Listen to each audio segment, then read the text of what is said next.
ಯಾಕೆ sir checking ಈಗ? ಓ ಓ ಓ ಓ ಗುರು, ಕಾಣಲೇ ಇಲ್ಲ ಅದು. ಏನು ರಾಮೋಶೋ ಗಾಯ್ಸ್, ಅದು ಏನಿತ್ತು ಗೊತ್ತಾ? ಸ್ಟೇಟ್ ರೋಡ್ ಇದೆ ಅಂತ ನಾನು ಸ್ಟೇಟ್ ನುಗ್ಗಿಸ್ದೆ. ನೋಡಿದ್ರೆ ಹಿಂಗೆ ಒಂದು ಇದು ಹಾಕಿಟ್ಟಿದ್ರು ಅಲ್ಲಿ, ಏನಂತಾರದು, ರೆಡ್ ಕಲರು, ಅದನ್ನು ಗೊತ್ತಾಗ್ತಿಲ್ಲ ನನಗೆ. ಬೆರಿಗೇಟ್ ಹಾಕಿಟ್ಟಿದ್ರು. ಹೋಗಿ ಗೊತ್ತಿದ್ದೆ ನಾನು 100ರಲ್ಲೇ. ಬೆಳಿಗ್ಗೆ ಸೀನ್ ಆಗ್ತಿತ್ತು. ಇವತ್ತು 103ರಲ್ಲಿದ್ದೀವಿ ನೋಡಿ. ಮೀಟ್ರೇ ಹೋಗ್ತಾಯಿತ್ತು. ಓವರ್ ಸ್ಪೀಡ್ ಅಂತ ಬರೆದಿಟ್ಟಿದ್ದಾನೆ ಅವನು. ಫೈನ್ ಬಿತ್ತೇನೋ ನಂಗೀಗ. ಒಂದು ಬೋರ್ಡ್ ಕಾಣಿಸುತ್ತಲ್ಲ ನಿಮಗೆ, ಅದರಲ್ಲಿ ರೆಡ್ ಬಂತು ಓವರ್ ಸ್ಪೀಡ್ ಅಂತ. ಬೆಳಿಗ್ಗೆ ಮುಂಜಾನೆ ರೈಡಲ್ಲೇ 105. ವಾ what a nice FJ my baby. ಡಿ ಎಲ್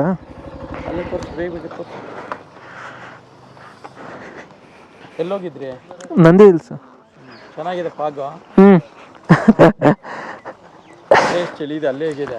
ಅಲ್ಲಿ ಫುಲ್ಲು ಅಮ್ಮ ಅದಕ್ಕೆ ಅದರ್ತಾ ಇದ್ದಾಳೆ ಪಾಪ. ಡಿ ಎಲ್ ಇಲ್ಲ ಅಂದರೆ ಫೈನು. ಯಾಕೆ ಸರ್ ಚೆಕಿಂಗು ಈಗ? ಓ ಓಕೆ. ನೋಡಿ, ಡಿ ಎಲ್ ತಂದು ಜಾಣತನದ ಕೆಲಸ ಮಾಡಿಲ್ಲ.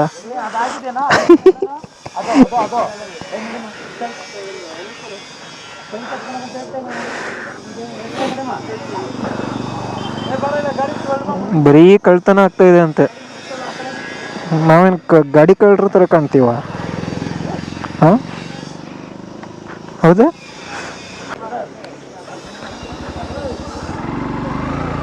ನೋಡು, ಇಶಾ ಫೌಂಡೇಶನ್, ಸದ್ಗುರು ಸನ್ನಿಧಿ, ದ ಅಬೋರ್ಡ್ ಆಫ್ ಯೋಗ.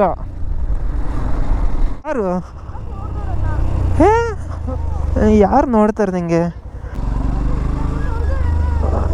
ಪಾದಯಾತ್ರೆ ಮಾಡ್ತಾ ಇದ್ದೀನಿ ಅಂತೇಳು. ಸೊ ಗೈಸ್ ನೋಡಿ, ಇಶಾ ಫೌಂಡೇಶನ್ ರೋಡು ಮುಂಚೆ ಬಂದಾಗ ಈ ಥರ ಇಲ್ಲ ಆಗಿತ್ತು. ಫುಲ್ ಜಲ್ಲಿ ರೋಡ್ ಇತ್ತು. ಈಗ ರೋಡ್ ನೋಡಿ ಚೆನ್ನಾಗಿ ಮಾಡಿದ್ದಾರೆ, ನ್ಯೂ ರೋಡು. ಯಾವುದಿದು? ಮೂಲವಾದಿ ಆಸ್ಪತ್ರೆ ಅಂತ.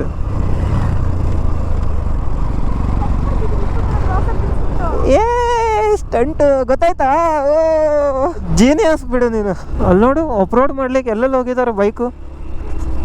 ಗೈಸ್ ನೋಡಿ, ಸ್ಟ್ಯಾಚು ಕಾಣಿಸ್ತಿದೆ ಶಿವಂದು. ಬಸ್ಸೆಲ್ಲ ಬರ್ಲಿಕ್ಕೆ ಸ್ಟಾರ್ಟ್ ಆಯ್ತಲ್ಲ ಇಲ್ಲಿ. ಬಸ್ಸೇ ಎಲ್ಲ ಆಗಿತ್ತು ಇಲ್ಲಿ. ಓಹ್ ಏನು ಗುರು ಇದು, ಸಖತ್ತಾಗಿದೆ. ಇಲ್ಲೂ ಪೇ ಮಾಡಬೇಕಾ? ಮುಂಚೆ ಏನೋ ಇಲ್ಲ ಆಗಿತ್ತು ಇಲ್ಲಿ ಟಿಕೆಟ್. ಈಗ ಟಿಕೆಟು ಮಾಡವ್ರೆ. ಎಷ್ಟು? ಹಾಂ 20 ಗೈಸ್, 20 ರೂಪಾಯಿ ಟಿಕೆಟ್ ಅಂತೆ ಅಣ್ಣ. ಒಂದೇ.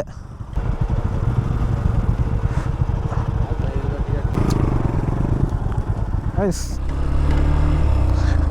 ಒಂದೊಂದು ಗಾಡಿಗೆ 20 ರೂಪಾಯಿ ಅಂದರೆ ದಿನಕ್ಕೆ 1,000 ಗಾಡಿ ಬರ್ತವೆ. 1,000 ಗಾಡಿಗೆ ಎಷ್ಟಾಯ್ತು ಗುರು? ಹಾಂ, 2 ಲಕ್ಷ. 2 ಲಕ್ಷ ಏನಿದು ಗುರು, ಅದು ಬಿಸ್ನೆಸ್ಸು. ನೋಡಿ ಎಷ್ಟೊಂದು ಪಾರ್ಕಿಂಗ್ಗಳು.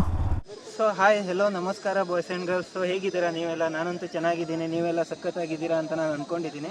ಸೊ ನಾನಿವತ್ತು ಇಶಾ ಫೌಂಡೇಶನಿಗೆ ಬಂದಿದ್ದೀನಿ. ಇದು ಚಿಕ್ಕಬಳ್ಳಾಪುರದಲ್ಲಿರುವಂಥ ಇಶಾ ಫೌಂಡೇಶನು. ಬೆಂಗಳೂರಿಂದ ಒಂದು 60-70 ಕಿಲೋಮೀಟ್ರ್ ಆಗುತ್ತೆ. ಸೊ ಎಂಟ್ರೆನ್ಸಲ್ಲಿ ನೀವು ಎಂಟ್ರಿ ಆಗೋವಾಗ ಒಂದು ತ್ರಿಶೂಲ ಕಾಣಿಸುತ್ತೆ ನಿಮಗೆ. ಆ ತ್ರಿಶೂಲ ರಥದ ಮೇಲೆ ಇರೋದು. ತ್ರಿಶೂಲ ಸೈಡಿಗೆ 4 ಸೈಡಿಗೆ ಚಕ್ರವನ್ನು ಹಾಕಿದ್ದಾರೆ. ಆ ಚಕ್ರನ ನೀವು ತಿರುಗಿಸಿದ್ರೆ ಆ ರಥನ ಎಳೆದಿರೋದಷ್ಟು ಶ್ರೇಷ್ಠ ಅಂತೆ. ಅದು ಚಕ್ರ ತಿರುಗಿಸಿದ್ರೆ ಆ ರಥ ಎಳೆದಂಗೆ ಅಂತೆ. ಬಾ ತಿರುಗಿಸಿ. ಸೊ ಈಗ ಪುಟ್ಟಿ ತಿರುಗಿಸ್ತಾಳೆ ಚಕ್ರನ.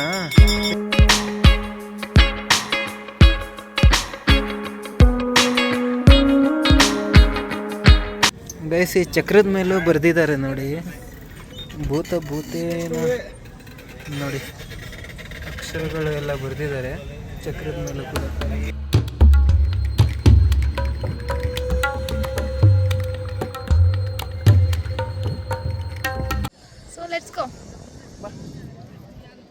ಬನ್ನಿ ಪ್ರೇಕ್ಷಕರೇ, ನಿಮಗೆ ತೋರಿಸ್ತೀನಿ.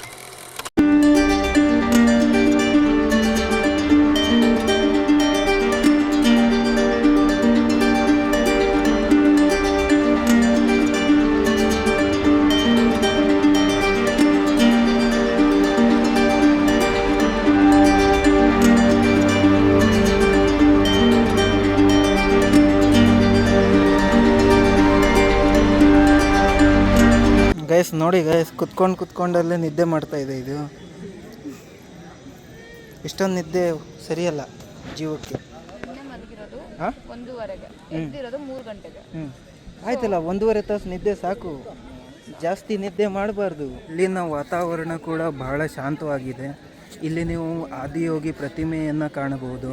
ಮತ್ತು ಇಲ್ಲಿ ಇರುವಂಥ ಧ್ಯಾನ ಶಿಬಿರ ಒಳಗೆ ನೀವು ಧ್ಯಾನ ಕೂಡ ಮಾಡಬಹುದು. ಇಲ್ಲಿ ನೀವು ನಂದಿಯನ್ನು ಕೂಡ ನೋಡ್ಬೋದು. ಇಲ್ಲಿ ನೋಡಿ, ನಂದಿ ಕರೆಕ್ಟಾಗಿ ಶಿವದ ಸ್ಟ್ಯಾಚ್ಯೂ ಮುಂದೆನೇ ಇದೆ ನೋಡಿ. ಓಕೆ, ಸೊ ಅಲ್ಲಿ ಕೆಳಗಡೆ ನಾಗದೇವತೆದ ಒಂದು ಇದು ಇದೆ, ಅಂದರೆ ಅಲ್ಲಿ.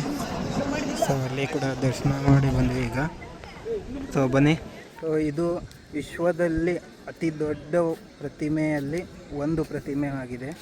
ಸೊ ಇಲ್ಲಿ ವಿವಿಧ ರೀತಿಯ ಕಾರ್ಯಕ್ರಮಗಳನ್ನು ಕೂಡ ನೀವು ಭಾಗವಹಿಸಬಹುದು. ಮತ್ತು ಈ ಆದಿಯೋಗಿ ಪ್ರತಿಮೆ ಏನಿದೆ, ಇದು ಮಾನವ ಯೋಗಕ್ಷೇಮದ 112 ಆಯಾಮಗಳನ್ನು ಹೊಂದಿದೆ ಅಂತೆ.